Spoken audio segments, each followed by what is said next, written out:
Can you tell us a little bit about your career to date and how you came to find yourself with Banyan Tree Bangkok?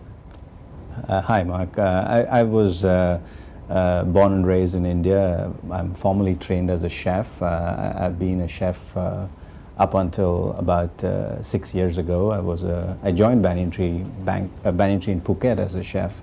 I spent the early part of my career with the Oberoi Hotels, where I went to the Oberoi School of Management, and then went to Australia. I was in Melbourne and Sydney for close to a decade, and then I was with the Starwood in Sydney before moving to Thailand to work with Banyan Tree Phuket as a chef.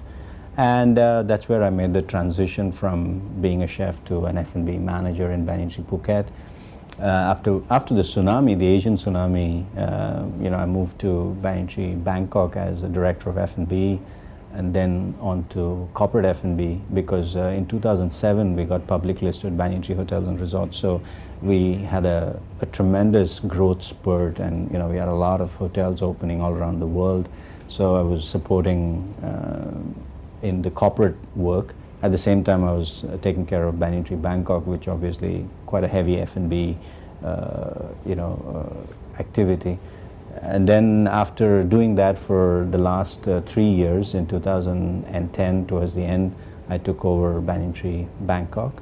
And that's how I've been made a rather quick progression with Banyan Tree over the last 8 years. So right now I'm general manager of Banyan Tree Bangkok. Fantastic. You've obviously been in Bangkok a while now. You saw the troubles, the unrest we had last year. Now that had an impact on Banyan Tree's fortunes, being so close to the unrest. How have you recovered since then, and how has the most recent high season been for Banyan Tree Bangkok? I think being so close to last year's disturbance was sort of a bit scary, I have to admit, because in the past when we've had the airport closure or even the other rallies we've had, we've never really been so directly or so closely involved. But last year was probably the first time where we were physically close to the thing, and fortunately we didn't suffer any physical damage as much as some of our other hotels in Bangkok. But having said that, clearly all of us, the entire hotel community did suffer because of the perception, as well as the overall impact, lack of tourism, and basically the rates bottomed out, in essence. And this year, at the beginning of the year when we were we had to readjust our budgets towards the end of last year to really, because we had made a fairly robust budget for this year, but we had to readjust it. And we did make some adjustments, but we were always optimistic that we would be able to meet, at least for the first half of the year, do good numbers, because we were expecting the elections to take place. So our business plan was that the first half of the year we were going to be fairly aggressive, and we would have aggressive goals, and the second half of the year we would be slightly more conservative, given that the elections were going to take place and we're not sure how the results are going to be handled. So I'm happy to say that we have managed to meet our expectations, both in terms of our forecasts for revenue, top line, as well as occupancies. Now, as I was looking at some figures from 2008, 2009, 2010, obviously the rates, what we would like to have, are not there.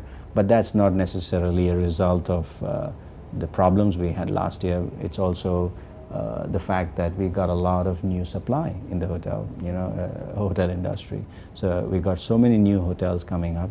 They're all very good quality. So that has certainly had an impact. Plus the fact that you got a lot of service departments which are generally not supposed to be on a nightly basis, but they're also being available. I mean, a lot of guests are getting those rather than long stay, they're also short stay. That eats into your rates as well. So it's a very competitive hotel rooms market in Bangkok.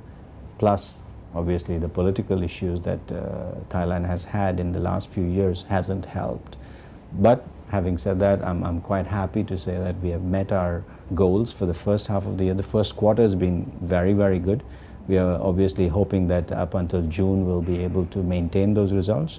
And then after that, we are hoping that the election results will be upheld and people would accept them, and we can continue business as normal and have a full year of business to 11 without any major disturbance. If we can do that, I think we would have really achieved our goals. Now, you mentioned that the occupancy is doing well and the rates are obviously not so good.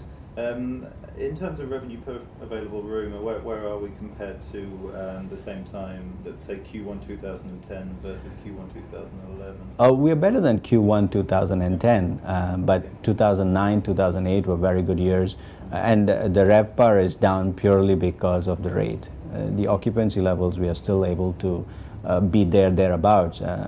If I remember correctly, 2009 we were close to about 65-70%. 2008 was even a much better year. While we are not able to reach the 70% benchmark, we are able to maintain our market share. But where we are losing out, our RevPAR is down, is primarily because of the rates. Okay.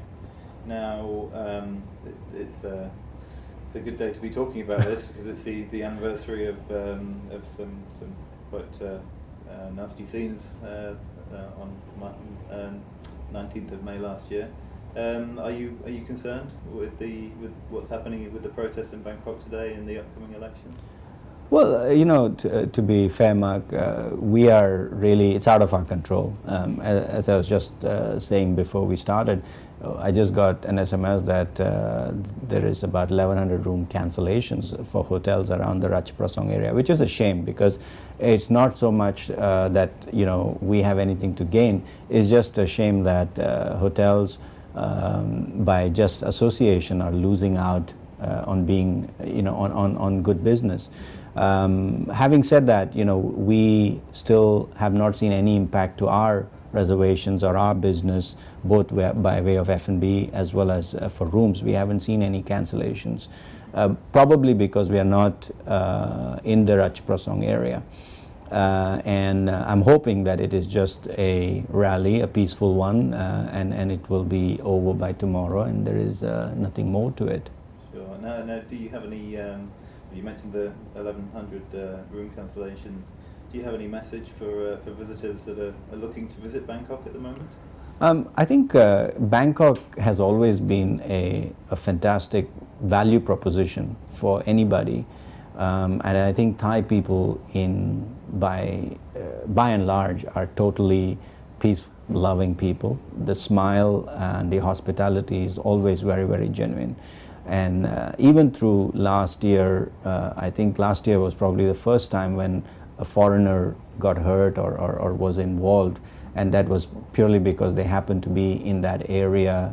And I think in all the protests, both the occupation of the airport and anything that was after that, even during the coup, I remember there was no loss of life. There was no foreigner was affected by it. So I think Thailand as a destination is still a very strong destination.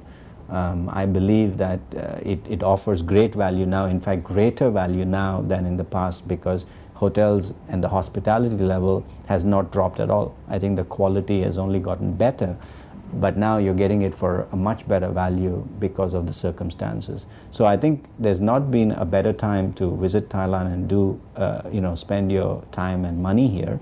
Of course, you do need to be robust. You need to be able to anticipate that there could be some last minute changes, but I think as a destination, it's a great destination. Mm-hmm. Now, apart from offering one of the best hotels in the city, you've also got a pretty special restaurant, which is the Vertigo rooftop restaurant. How much of a factor is your F&B side in terms of your hotel's success? We've been very lucky, I have to admit, because unlike other hotels in town, we generate a lot of our revenue out of food and beverage compared to rooms. And that has been ever since we took over from Westin. Banyan Tree took over from Westin back in 2001. And ever since that, Westin used to run a very rooms-heavy model, and we slowly calibrated our revenue mix to become more F&B and less rooms dependent, because we anticipated that there's going to be an oversupply of rooms, and therefore we sort of ramped up our food and beverage selection. And of course, Vertigo happens to be one of the most popular restaurants in town. For a long time we've been there. And apart from Vertigo, we also have 6 other fantastic restaurants. And of course, one of them is the Apsara, which is on the boat, which is on the river, which is one of the few hotels. We are probably one of the few operators who are running a boat in spite of not being on the river. So although we are a city hotel, we run our boat, because Apsara was basically born out of the idea of taking 2 rice barges, splicing them together to come with a Banyan Tree type restaurant on the river. So I would say that the F&B component of our hotel is saved us for the last 4 years because of our because we have a lot of local patronage, plus the fact that other hotel guests come and visit us for our food and beverage, makes us less reliant on all the risks that happens to hotels that depend heavily on room occupancy and rates. So, excellent. Okay, well, thank you very much for your time, Sriram. Not a problem. And, good luck with the season ahead. Thank you, Mark.